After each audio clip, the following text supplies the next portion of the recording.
تجديده الشعرية ليخلف وراءه إرثا شعريا وأبياتا بقيت محفورة في الذاكرة وهي تغنى.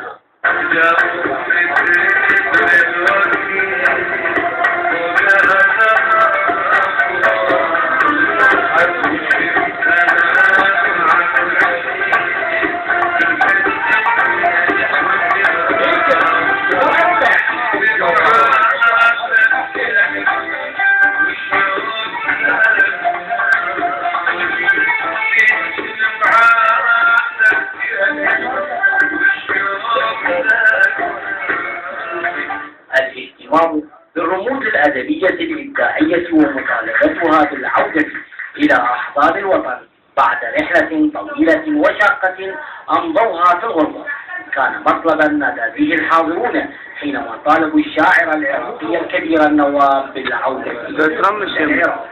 من على هذا المنبر بمظفر النواب عد إلى وطنك، عد إلى وطنك الذي لم يعد فاخرة للنفط تحمل أعلام الدول الكبرى كما قلت وصدقت ذات يوم.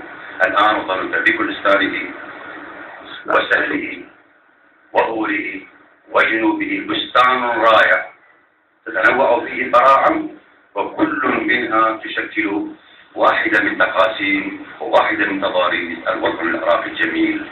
بك يكتمل الوطن، بك يكتمل الشعر يا مظفر النواب. عد وكنا نتمنى أن تكون الآن بيننا. الاحتفاء بالمنجز الثقافي يمثل التفات كلمة تعكس حجم الرعاية والدعم الذي توليه حكومة الوحدة الوطنية للأدباء والفنانين وعموم الفضاءات الإبداعية. أثير عادل العراقية بغداد. هكذا مشاهدينا الكرام.